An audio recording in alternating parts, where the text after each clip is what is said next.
அண்மை செய்தியை பார்த்து வருகிறோம். திருப்பரங்குன்றம் மலை இந்துக்களுக்கானது என பேசிய அண்ணாமலைக்கு மார்க்சிஸ்ட் கம்யூனிஸ்ட் கட்சியின் மாநில செயலாளர் சண்முகம் பதிலடி கொடுத்திருக்கிறார்.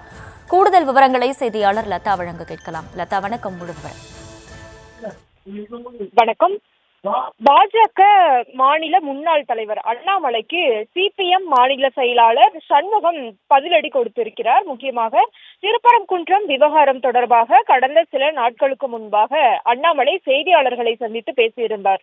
அப்போது அவர் பேசுகையில், அந்த திருப்பரங்குன்றம் மலை மீது இருக்கக்கூடிய சிக்கந்தர் தர்கா, அந்த தர்காவுக்கு செல்லக்கூடிய அந்த மலையை குடைந்து உருவாக்கப்பட்ட படிகள், இதுதான் முஸ்லிம்களுக்கு சொந்தமானது. மற்ற இடங்கள் அனைத்தும், அந்த மலை முழுவதும் இந்துக்களுக்கு, அந்த கோயிலுக்கு சொந்தமானது என்று அவர் பேசியிருந்தார். மேலும் இது 100 ஆண்டுகளுக்கு முன்பிருந்தே அந்த தூணில் தீபம் ஏற்றப்பட்டு வந்ததாகவும், கடந்த 100 ஆண்டுகளாக தான் அது ஏற்றப்படவில்லை.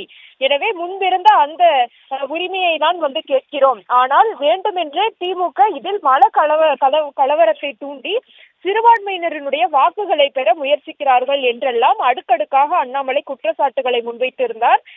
இதற்கிடையே தற்பொழுது அண்ணாமலைக்கு பதில் சொல்லக்கூடிய வகையில் சண்முகம் ஒரு பதிவை வெளியிட்டிருக்கிறார். அவர் வெளியிட்டிருக்கும் பதிவில், திருப்பரங்குன்றம் மலை இந்துக்களுக்கு சொந்தமானது என்று அண்ணாமலை அளந்து விட்டிருக்கிறார் என்றும், அனைத்து இந்துக்களுக்குமா அல்லது குறிப்பிட்ட சாதியை சேர்ந்த இந்துக்களுக்கு மட்டுமா என்ற கேள்வியையும் சண்முகம் முன்வைத்திருக்கிறார். மேலும் அனைத்து இந்துக்களுக்கும் என்று அவர் சொன்னால், பட்டியல் சாதியை சேர்ந்த இந்துக்கள் கருவறைக்குள் சென்று பூஜை செய்வதற்கு அண்ணாமலை ஆவண செய்வாரா என்றும், இந்துக்கள் என்று சொல்லி மக்களை எவ்வளவு காலத்திற்கு ஏமாற்றி பிழைப்பீர்கள் என்றும் அண்ணாமலையை நோக்கி அடுக்கடுக்கான கேள்விகளை முன்வைத்து இத்தகைய பதிலடியை கொடுத்திருக்கிறார்.